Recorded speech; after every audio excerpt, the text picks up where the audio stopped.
Balik lagi masih bersama saya Sultan Rifandi dalam acara Interfaith hanya di Mata Milenial Indonesia TV, Matanya Indonesia. Tadi kita sudah membahas banyak hal dengan narasumber kita, Mas Erik. Tentu saja tadi ajaran cinta kasihnya sudah dijelaskan, bagaimana implementasinya dan lain-lain sebagainya. Tapi tentu saja kalau misalkan cara menyajikannya atau cara aktualisasinya itu kan ada berbagai variasinya ya. Salah satunya mungkin ada yang disebut sebagai metasuta. Nah, metasuta dalam ajaran agama Buddha ini apa yang bisa kita pelajari untuk atau bahkan kita bisa terapkan di masyarakat secara umum? Ya, terima kasih Mas Sultan. Jadi memang Karania Metasuta ini merupakan suta Sang Buddha ketika Sang Beliau menyampaikan ajaran-ajaran tentang cara mengembangkan cinta kasih. Jadi dalam Karania Metasuta ada berbagai cara. Misalnya Sang Buddha berusaha untuk melatih kita, ayo umat manusia untuk selalu melatih diri, mengembangkan sikap kesadaran batin. Nah, ini bagaimana implementasinya? Implementasinya adalah dengan mempraktekkan meditasi. Jadi dengan kita bermeditasi, mengambil pikiran yang tenang, pikiran yang fokus. Objek meditasi juga ada beragam. Yang paling sering diajarkan misalkan meditasi pernafasan. Jadi kita memejamkan kedua bola mata kita narik nafas, kemudian mengeluarkan nafas. Nah, ini merupakan salah satu praktek untuk melatih kesadaran diri. Apa sih manfaatnya dengan kita mempraktekkan meta ini? Saya ambil contoh yang paling sederhana dan paling sering mungkin ini relate dengan kehidupan orang sehari-hari. Contohnya Mas Sultan, kalau kita sedang berkendara nih, naik mobil, okay. Parkir. Kalau kita lagi naik motor kan mungkin kunci itu kita berasa banget ya. Kunci kan mesti kita matiin, baru kita tarik, bisa di-stangkan. Kalau mobil kan agak beda. Begitu kita parkir, kadang-kadang orang suka lupa. Tadi udah saya kunci belum ya mobilnya. Nah, kalau orang punya kesadaran yang tinggi, kesadaran yang fokus, dia akan sadar dengan aktivitas yang dia lakukan. Dia sadar ketika dia sudah memencet misal alarm lock di mobilnya, dia sadar. Jadi dia nggak akan terbawa pikiran lagi karena dia punya pikiran yang fokus. Fokus dalam arti sadar dengan apa yang dia lakukan, sadar saat ini dia sedang ngapain. Jadi itu bisa dikatakan salah satu metode ibadahnya dengan bermeditasi begitu. Meditasi itu merupakan salah satu praktek bagi kita mengembangkan mentalitas diri, mengembangkan kualitas diri untuk mencapai kebudahan. Jadi memang salah satu wujud yang harus dilakukan adalah dengan bermeditasi. Karena dengan bermeditasi ini yang akan bisa membawa pikiran kita jadi lebih fokus untuk mencapai tingkat kesucian. Adakah jadwalnya kan kalau misalkan ibadah di agama Islam itu kan 5 kali sehari, atau kalau itu bagaimana? Sebetulnya kalau dirunut secara historis, Sang Buddha tidak pernah memberikan waktu yang tepat ya. Oh, kalian harus sembahyang atau beribadat di hari apa atau hari apa. Tapi secara umum kalau di Indonesia kita kecenderungannya untuk ibadah itu sebulan. Itu biasanya di tanggal 1 dan tanggal 15 bulan Imlek. Jadi dengan penanggalan lunar biasanya kita sembahyang Cait Cap Go. Itu kita berusaha untuk kembali kepada para dewa, pada makhluk-makhluk yang sudah berjasa di dunia ini. Kita sembahyang di Cait Cap Go. Atau kita juga sembahyang di hari Uposatha. Jadi hari Uposatha ini sebulan biasanya ada 4 kali. Penanggalannya biasanya persis dengan penanggalan Cait Cap Go.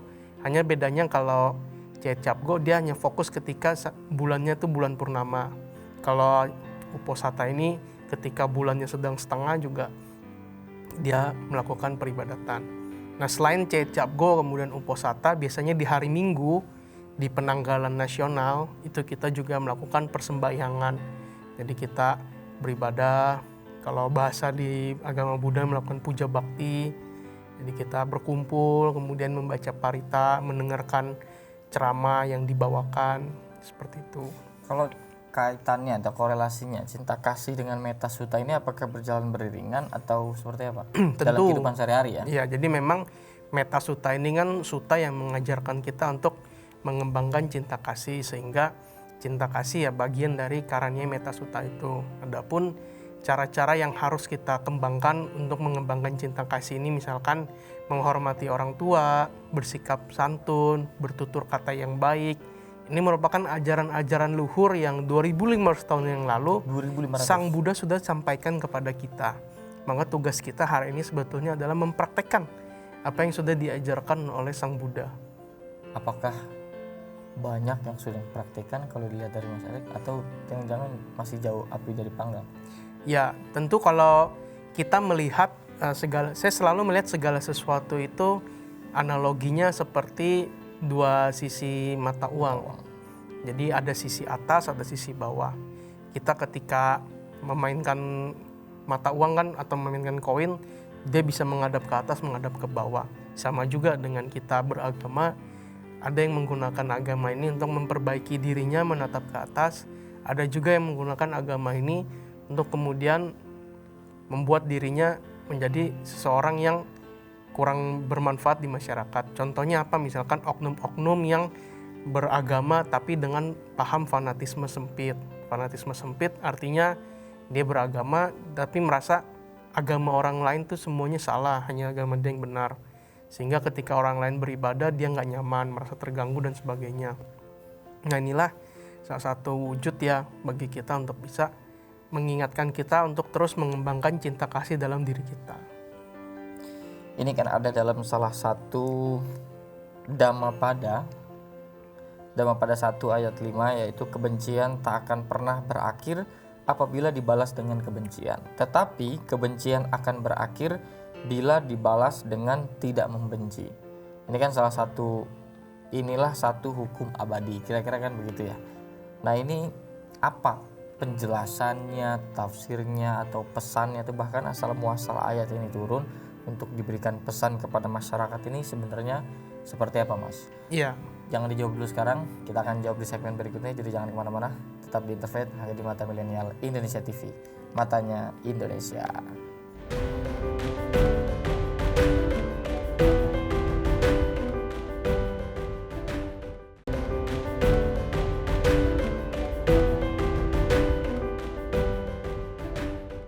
Yap, balik lagi masih bersama saya Sultan Rifandi dan juga narasumber kita Mas Erik di acara Interfaith hanya di Mata Milenial Indonesia TV, matanya Indonesia.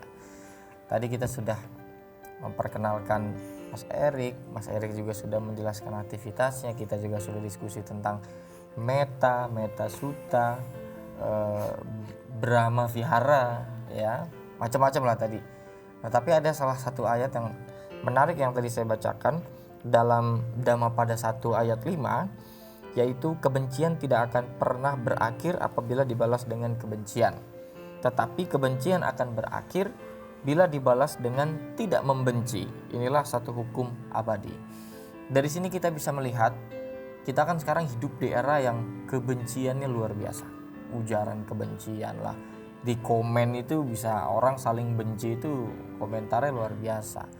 Nah, mungkin bisa dijelaskan nih Mas Erik, sebetulnya dari ayat ini nih apa sebenarnya yang mau pesan apa, kemudian energi apa, dan bagaimana kemudian mengimplementasikannya? Ya, terima kasih Bang Sultan. Jadi memang secara historis Dhammapada 1 ayat 5 ini terletak di dalam Khuddaka Nikaya, bagian Sutta Pitaka dalam Tripitaka agama Buddha. Jadi pada saat itu Dhammapada 1 ayat 5 menjelaskan kisah. Kalau saya boleh cerita, pada saat itu ada awal mulanya adalah pada saat itu di suatu kehidupan ada seorang suami memiliki seorang istri. Nah istri ini ternyata mandul. Kemudian karena istri ini mandul, dia meminta kepada suaminya atau mengizinkanlah pada suaminya untuk menikah lagi. Akhirnya memiliki istri muda. Istri muda ini akhirnya berhasil mengandung anaknya.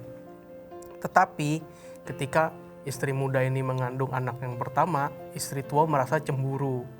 Kemudian diracunilah si istri muda ini sehingga gugur kandungannya yang pertama. Lahir lagi atau hamil lagi anak yang kedua, sama lagi diperlakukan sehingga meninggal lagi kandungannya. Kemudian hamil lagi anak yang ketiga, istri tua meracuni lagi sehingga istri yang muda ini akhirnya meninggal dunia dan kandungannya juga gugur.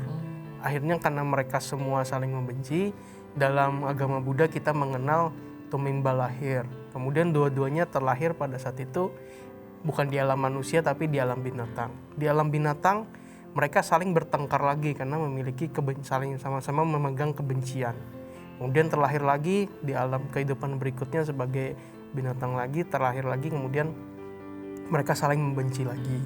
Sampai terlahir lagi di kehidupan berikutnya pada saat itu Sang Buddha sedang berkhotbah, dua-duanya sudah terlahir lagi sebagai manusia, tapi mereka entah kenapa masih saling membenci. Akhirnya Sang Buddha menyampaikanlah Dhammapada 1 ayat 5 tersebut bahwa kebencian tidak akan pernah berakhir dengan kebencian. Apa sih pesan moral yang bisa kita dapatkan dari kisah dalam Dhammapada 1 ayat 5 ini? Bahwa sehebat apapun diri kita, seberhasil apapun diri kita, selama kita masih memegang benci, memegang rasa iri hati, dengki dengan orang lain, maka kita nggak akan pernah merasa berhasil. Itulah kenapa kita sering dengar ungkapan manusia nggak akan pernah bisa puas. Dan saya juga sering menggunakan kutipan ini bahwa yang paling luas di dunia ini bukanlah gunung dan lautan. Yang paling luas di dunia ini adalah hawa nafsu. Kenapa? Karena hawa nafsu inilah yang membuat manusia akan berperilaku semaunya sendiri. Seperti Gak akan pernah puas. Dia akan selalu udah dapat A mau minta B, minta C.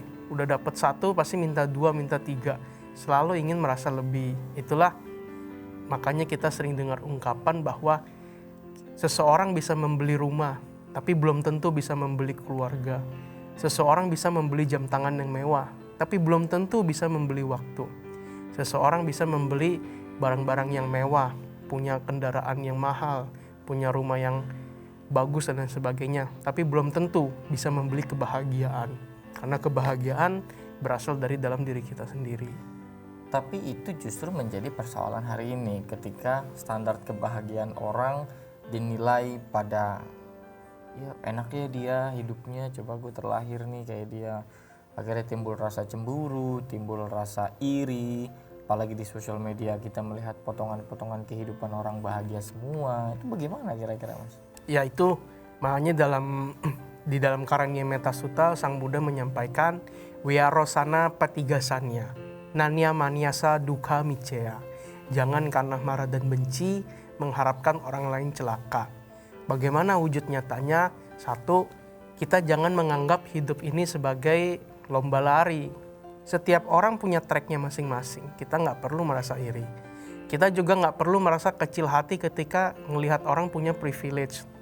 Pasti dia punya privilege kalau di dalam agama Buddha itu karena terkondisi mungkin di kehidupan sebelumnya dia rajin berdana, rajin melakukan perbuatan baik sehingga terlahir di kehidupan selanjutnya dalam kondisi yang lebih baik dibanding orang lain. Oleh karena itu kita jangan pernah merasa iri, sebaliknya jadikanlah kehidupan kita saat ini fokus dengan apa yang kita lakukan, perbuatlah banyak perbuatan baik, sucikan hati dan pikiran. Tapi kan sangat sulit juga Mas Erik ya, maksudnya kondisi anak muda ini kan cenderung mencari identitas, tidak stabil emosinya, segala macam indikator-indikatornya banyak sekali anak muda yang masih sangat diambang-ambang gitu lah pencarian. Nah kalau bisa kita kenali itu apa sifat-sifat yang harus kita hindarkan agar mewujudkan tadi cinta kasih, kemudian terhindar dari kebencian tadi, itu gimana kira-kira? Iya, jadi kalau kita pelajarin memang ada satu teori hierarki kebutuhan manusia yang diperkenalkan oleh Abraham Maslow. Mungkin saya agak saintifik sedikit ya. Okay. Jadi memang kehidupan manusia yang pertama ada yang disebut dengan kebutuhan fisiologis atau kebutuhan fisik. Bahwa manusia harus terpenuhi kebutuhan pangannya, kebutuhan papannya, tempat tinggal, kebutuhan sandangnya, pakaiannya. Barulah dia bisa menjalani kehidupan dengan normal. Yang kedua, dia membutuhkan rasa aman. Rasa aman ini yang dihadirkan oleh negara dengan punya aparat-aparat pemerintahan, penegakan hukum yang adil. Sampai nantinya orang akan mencari yang disebut dengan self-esteem-nya, mencari kepuasan diri dia. Kira-kira apa sih yang ingin dia capai di dalam kehidupan ini. Nah, di dalam ajaran agama Buddha, kita diajarkan untuk hidup saat ini, here and now. jangan kita selalu menoleh ke belakang, karena apa yang sudah terjadi di belakang itu nggak akan pernah bisa kita rubah lagi. Dan juga jangan terlalu fokus dengan apa yang ada di depan. Punya ancang-ancang boleh, tapi kita jangan merasa diri seolah sudah hidup di masa yang akan datang. Kenapa? Karena masa yang akan datang baru bisa terjadi kalau kita mengerjakan tugas kita di masa yang sekarang. Saya ambil contoh, misal teman-teman yang saat ini sedang berjuang mengerjakan skripsinya untuk lulus sarjana. Teman-teman jangan merasa diri, oh pasti nanti saya akan wisuda, saya akan lulus. Kalau teman-teman nggak kerjakan kewajibannya untuk mengerjakan skripsi, wisuda itu nggak akan terjadi. Yap. Dia harus bisa mengerjakan dulu. Itulah prinsip yang diajarkan oleh Sang Buddha, here and now. Jadi kita hidup di saat yang sekarang, kita fokus melakukan perbuatan kita saat ini. Itulah mengapa akhirnya kita mengenal bahwa agama Buddha itu agama yang kebaikan, berbuat baik here and now gitu ya. Jangan terus melulu menoleh ke belakang gitu ya. Ini luar biasa sekali, memang pesan-pesannya justru agak nyentil di kehidupan banyak anak-anak muda hari ini kan gitu kira-kira ya Mas. Tapi lagi-lagi karena banyak sekali anak muda itu yang terputus dari nilai-nilai keagamaan, ras romantismenya itu tidak nyambung, tidak satu frekuensi dengan apa-apa yang diajarkan. Dan ini kan bukan hanya di beberapa tempat, di banyak tempat juga orang miskoneksi dengan kehidupan nyata dengan keagamaannya ya Mas Erik ya. Iya betul sekali. Jadi memang anak muda zaman sekarang kan sedang dalam, kalau kita dulu mungkin belajar kan proses mencari jati diri. Banyak yang sampai dia lulus sarjana pun jati dirinya dia masih belum tahu dia ingin jadi apa. Maka pesan saya untuk teman-teman muda yang mungkin masih mencari jati diri, ingin mencari apa sih yang ingin dia lakukan, ingatlah perbuatan-perbuatan baik yang telah dilakukan oleh orang tua kita. Bahwa orang tua kita pasti mengharapkan selalu yang terbaik buat anaknya. Maka tugas kita adalah bisa membahagiakan orang tua dengan melakukan hal-hal yang baik, hal-hal yang positif. Saya sering cerita ke teman-teman vihara, khususnya ke teman-teman muda, bahwa kadang-kadang kita suka merasa jengkel nih, sudah merasa besar, merasa dewasa, orang tua kita masih suka nanya, udah makan atau belum? Lagi di mana? Kapan pulang? Kadang-kadang kan khususnya bagi teman-teman yang udah beranjak dewasa suka jengkel, apaan sih nih? Kayak saya masih anak kecil aja dan sebagainya. Ingatlah bahwa kita hidup di budaya ketimuran, budaya Indonesia merupakan negara Asia, kita menganut sekali nilai-nilai budaya timur. Dalam budaya timur, jarang sekali orang tua kalau bilang sayang sama anaknya itu secara langsung. Kita jarang dapat ungkapan, misalkan papa sayang kamu loh, atau mama Tabu, sayang sangat kamu. tabu sekali. Kayaknya malu gitu kan, Yeah. mereka suka merasa khawatir lah. Maka dia ungkapkan dengan apa? Dengan nanya udah makan belum dan sebagainya.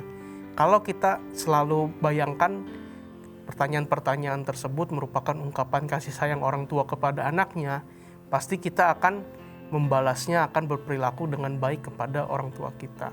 Saya kira itu yang bisa merekatkan kembali nilai-nilai anak muda untuk mempraktekkan meta ini. Lalu bagaimana meta ini bisa diwujudkan dalam bentuk kerangka kerukunan umat beragama di tengah banyak perbedaan, kemudian gesekan penuh dengan bumbu-bumbu kebencian nih, Mas Erik nih. Iya. Jadi jangan dijawab dulu, kita akan jawab di segmen berikutnya. Jangan kemana-mana, tetap di Interfaith hanya di Mata Milenial Indonesia TV, matanya Indonesia.